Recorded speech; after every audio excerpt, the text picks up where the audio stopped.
Hello, my name is Jimmy, and this is the second most expensive Honda Civic you can buy in Canada. The 2023 Honda Civic Hatchback Touring is priced at 39,000 Canadian dollars. That's $2,000 more than the Civic SI and $3,800 more than the sedan equivalent. So what do you get here with all of that money? Well, let me tell you everything you need to know, starting with the looks. As this is the 11th generation Honda Civic, you got this kind of beluga head that we have here, LED headlamps and LED fog lamps on the bottom. Just like the Civic SI, you get this honeycomb grille rather than the horizontal grille that you get in the regular sedans. On the side of the Civic here, we got these 18-inch wheels. They look actually pretty good to me. I do like this chrome strip that starts right here from the A-pillar that goes all the way to the back. I do like that curvature as well. You do get proximity door locks on the front door, so you can lock and unlock the door from the front, but sadly not on the rear. I do like this body line right here. This kink just adds a little bit more flair to, well, more of a bland shape. You do get combination LED tail lamps on the back. You do get some faux exhaust tips with real exhaust tips beneath, and then a diffuser. Like, the Civic Hatchback's not a bad looking vehicle, and in my eyes, this is actually the one to go for in terms of looks anyways, because I love how the hatch looks in comparison to the sedan. And one of the biggest advantages of the hatch is, well, just the amount of space. Because in here, you get a ginormous 24.5 cubic feet of space. That's 10 cubic feet more than the sedan. And if you need even more space, well, this roller cover makes things very easy to put aside. And then you can fold down those rear seats. I have a child seat in there, so that makes it relatively difficult. But you can fold down those rear seats and expand that storage. I mean, you can take a large barbecue home or a trip to IKEA. You won't have a problem with the hatchback in comparison to the sedan. So I do love the practicality of this. But let's take a look inside. In the back seat, I'm 5'11", and I got enough headroom, and legroom is pretty good as well. Because this is a top touring trim, I'd also get heated seats and 2 USB ports. They're USB-A, but that's totally fine. Sure, you still get some cheaper plastics on the top, but that's, I mean, to be expected here. You do get an armrest in the center as well, but just like the regular Civics, this is definitely lower than the armrest on the side, so it's a little bit tilted. But to be honest, I don't think anyone's going to be complaining about that too much. The thing that people may complain about is no pockets behind the driver's side. You only get that on the passenger side. That's generally for like lower trims, but even here, the top trim, there's no pockets, which is definitely kind of weird. I am a child passenger safety technician, and I just wanted to show you exactly how well child seats fit within the cabin here. On the driver's side, this is a collect lane infant seat. As you can see, the cabin's large enough for this infant carrier to slide right into the cabin itself. Really, there's no issues here. I didn't have to move that driver's seat forward or anything like that. On the passenger side, this is a collect fünf, a rearward-facing car seat. Just like the Ling, there's no problem getting this car seat in here. There's plenty of room within the cabin itself. But because it is a hatchback, the thing that you have to know is it is a lower roofline, so getting your child in and out requires a little bit of ducking and squeezing rather than just kind of gliding them in like an SUV would. You get 2 sets of lower anchors, one on the driver's side and one on the passenger side, and just behind this flap, very easy to access. And then there's 3 upper anchors, 2 behind the bench, and then the third one, it sits on the floor, which is maybe a little bit difficult to use depending on car seat. And also depending on car seat, these headrests, they're not movable. So if you have a car seat which has a higher back, this headrest, especially the center, might get in the way. So do double check on that before getting, well, your car seat. But let's move up to the front. All right, the front seats. I'm 5'11", and I got plenty of headroom, plenty of legroom, very, very comfortable within this cabin. And the seats, they actually are sculpted really nicely to hold you into the seat itself. It's not like a full-on sports seat or anything like that. It's still easy to get in and out of, but they're just a lot more supportive than some other manufacturers. Speaking of support, it does have 8-way power adjustment, but sadly, no lumbar support. So if you have a kind of a bad back like I do, you may not be as comfortable in here for longer journeys as some other vehicles. And on the passenger side, well, there's no height adjustment at all.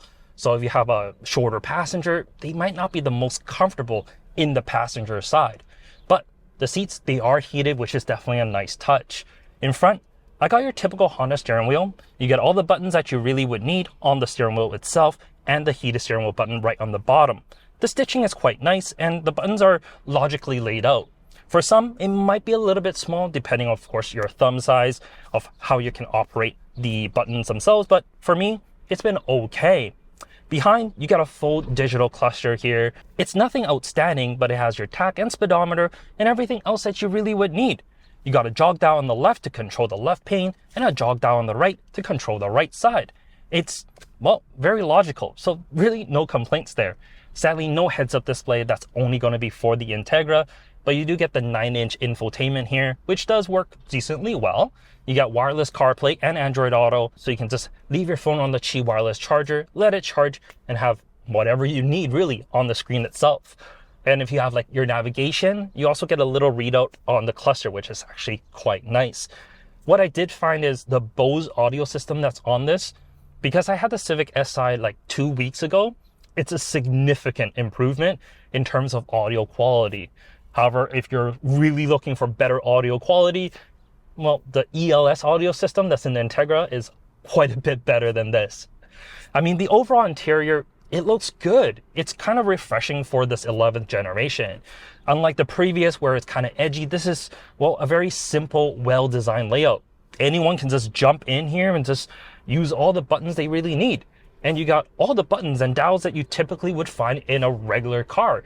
You don't have to fumble around in a display to, go through a whole bunch of different menus. This is very logical. And because it is a top touring trim, you also get some soft touch materials on the top here as well. So you do get some benefits of this top touring trim. Before we go for a drive though, let's talk about what's underneath the hood. This being the touring trim, we got a 1.5 liter turbocharged 4-cylinder. This L15 makes 180 horsepower and 177 pound-feet of torque. Mated to that is either a CVT that we have here or a 6-speed manual. And all those numbers, well, it's actually not too bad. I'm gonna accelerate to the highway now. So foot down and you know what? It's not bad.